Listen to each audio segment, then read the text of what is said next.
berbahagia. Sebelum kita membaca dan merenungkan akan sabda firman Tuhan, mari kita minta tuntunan dari Tuhan dalam doa. Kita berdoa. Bapa dalam kerajaan surga, Bapa yang kami kenal lewat anakmu Yesus Kristus. Di saat ini kami bersyukur kepadamu karena kasih dan cintamu yang begitu besar dalam hidup kami, sehingga sampai pada saat ini kami semua masih merasakan sukacita dan damai sejahtera. Bapa dalam kerajaan surga, kini tiba saatnya kami akan membaca dan merenungkan akan sabda kebenaran. Karena itu kami mohon Engkau mari Engkau berkati kami, Engkau berkati hati dan pikiran kami, supaya sebentar firman-Mu yang hendak kami baca dan kami renungkan bisa bermanfaat bagi kami dan tidak berlalu begitu saja, tetapi boleh menjadi berkat dalam hidup dan kehidupan kami. Ini doa, ini harapan kami. Hanya dalam nama Tuhan Yesus Kristus, firman yang hidup itu kami berdoa. Amin. Bersama pemuda-pemudi pengunjung malam paksa yang berbahagia, firman Tuhan yang datang kepada kita pada malam hari ini terambil dalam kitab Roma pasal 3 ayat 21 hingga ayat yang ke-26. Sekali lagi, firman Tuhan yang datang kepada kita pada saat malam hari ini terambil dalam kitab Roma pasal 3 ayat 21 hingga ayat yang ke-26.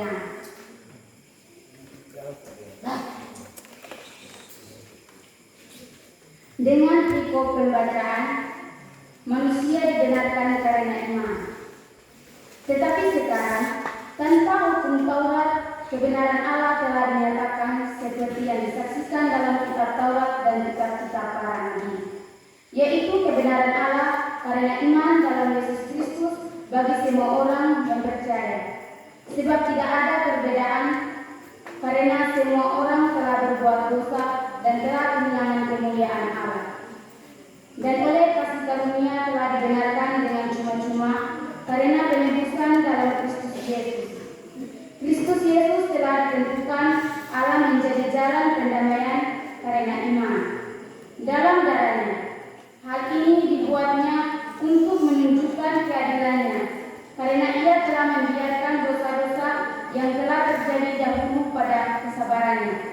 Maksudnya ialah untuk menunjukkan keadilannya pada masa ini, supaya nyata bahwa ia benar dan juga membenarkan orang yang percaya kepada Yesus Kristus. Demikian sabda. Yang dikatakan beruntung dan berbahagia adalah setiap kita yang dengan sukacita mendengarkan firman Tuhan dan dengan rendah hati melakukannya dalam hidup kita hari lepasan. Hosiana. Hosiana, Hosiana, Hosiana.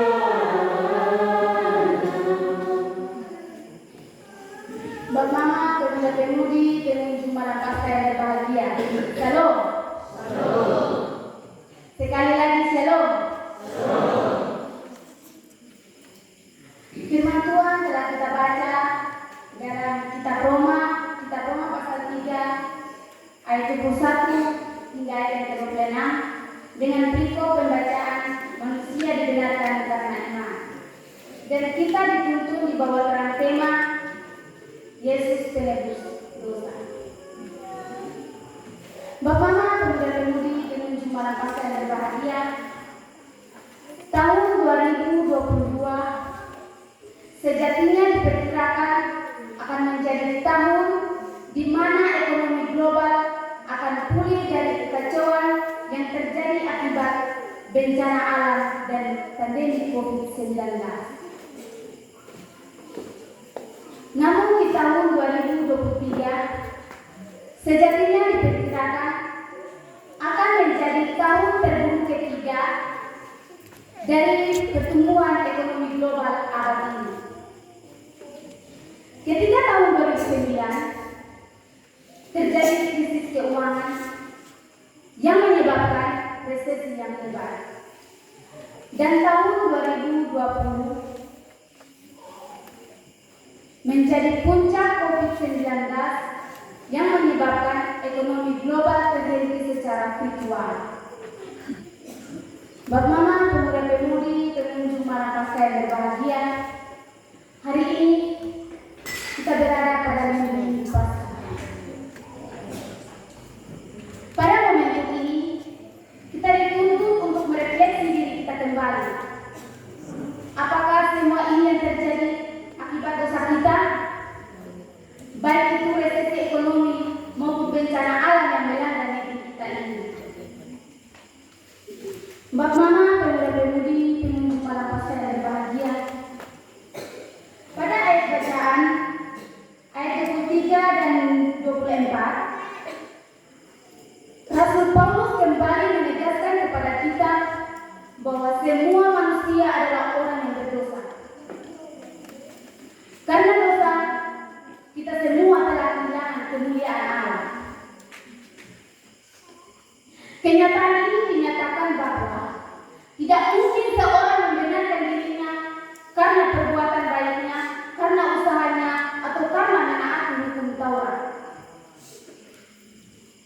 Bapak Mama, pemuda-pemudi, pengunjung malam pasca yang berbahagia, di tengah-tengah renungan ini saya akan memberikan satu ilustrasi untuk kita.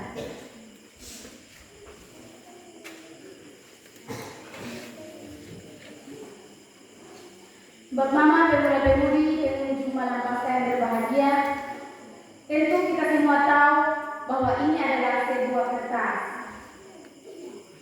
Hidup kita ibarat sebuah kertas.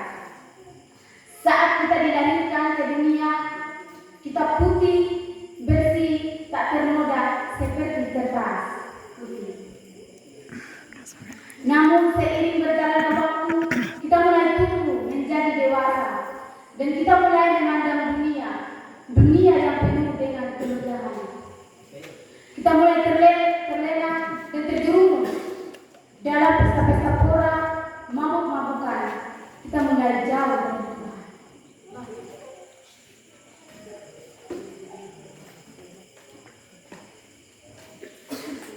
Kita mulai melakukan kejahatan-kejahatan.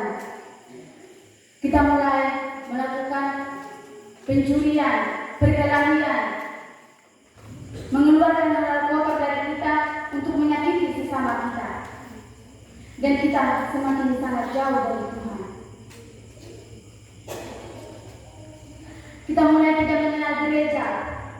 Kita mulai tidak mengenal tempat-tempat persekutuan. Bahkan kita menyangkal Tuhan. Dan kita semakin sangat jauh daripada Tuhan. Tetapi Bapak Mama, pemuda-pemudi, pengunjung malam pasca yang berbahagia, Tuhan punya kasih dan cinta yang begitu besar dalam hidup kita.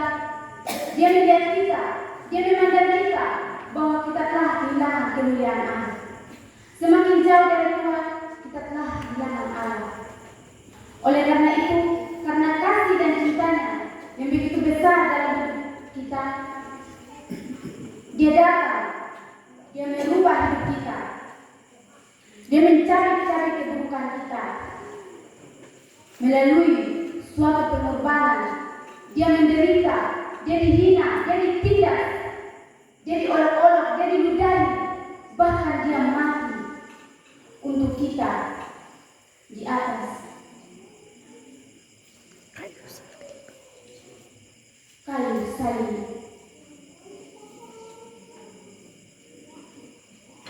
Bapak Mama, pemuda-pemudi, pengunjung malam pasca yang berbahagia, melalui ilustrasi ini kita dituntut untuk merefleksi diri kita kembali. Kita semua telah ketahui bahwa Yesuslah yang dipilih Allah sebagai sarana manusia untuk menerima kebenaran Allah. Curahan darahnya yaitu kematiannya di atas kayu salib. Oleh karena itu, kita sebagai pemuda-pemudi, orang-orang tua, kita sebagai anak-anak Allah yang sudah dibenarkan dan sudah percaya, seakan-akan apa yang kita peroleh hari ini adalah kekuatan dan kebenaran kita. Bapak Mama, pemuda-pemudi, pengunjung malam pasca yang berbahagia, saat ini kita berada pada era revolusi industri 5.0. Era di mana semua jenis pekerjaan manusia serba teknologi. Mendorong keseimbangan, efisiensi, produktivitas, perpaduan teknologi dan kecerdasan manusia. Namun di tengah-tengah itu, kita juga diterpa dengan resesi ekonomi, bencana alam di mana-mana, tetapi melalui penderitaan Yesus Kristus dan penebusan dosa kita diharapkan bertumbuh di dalam Dia dan percaya kepada Yesus Kristus, Tuhan dan Juru Selamat kita. Bapak Mama, pemuda-pemudi pengunjung malam Paskah yang berbahagia, melalui cara kita melakukan hal-hal yang benar dan baik di tengah-tengah resesi ekonomi, dengan cara kita percaya bahwa Yesus Kristus telah menebus dosa kita, maka hal-hal yang harus kita lakukan dalam kita menghadapi resesi ekonomi global saat ini, yaitu yang pertama, taat atau ketaatan. Dengan kita taat kepada Allah, berarti mengikuti dan melakukan segala tuntunan Allah yang sudah diajarkan kepada kita di dalam kitab suci. Yang kedua, takut akan Tuhan. Dengan kita takut akan Tuhan, maka kita akan semakin sangat jauh dari kejahatan. Yang ketiga, menjadi berkat. Menjadi berkat ialah membuat orang lain melihat dan menyadari bahwa apa yang kita lakukan adalah wujud kasih Allah dan kasih Tuhan berkarya untuk mendatangkan kebaikan kepada setiap orang. Bapak Mama, pemuda-pemudi pengunjung malam Paskah yang berbahagia, sekali lagi ketiga hal yang harus kita lakukan dalam kita menghadapi resesi ekonomi global saat ini, yaitu yang pertama, taat atau ketaatan. Yang kedua, takut akan Tuhan. Dan yang ketiga, menjadi berkat. Biarlah di minggu-minggu Paskah ini kita semakin sadar atas pengorbanan Kristus dan penebusan dosa kita. Kita diharapkan bertumbuh di dalam iman dan percaya kepada Yesus Kristus, Tuhan dan Juru Selamat kita. Kiranya Tuhan memberkati kita dan firman-Nya menguatkan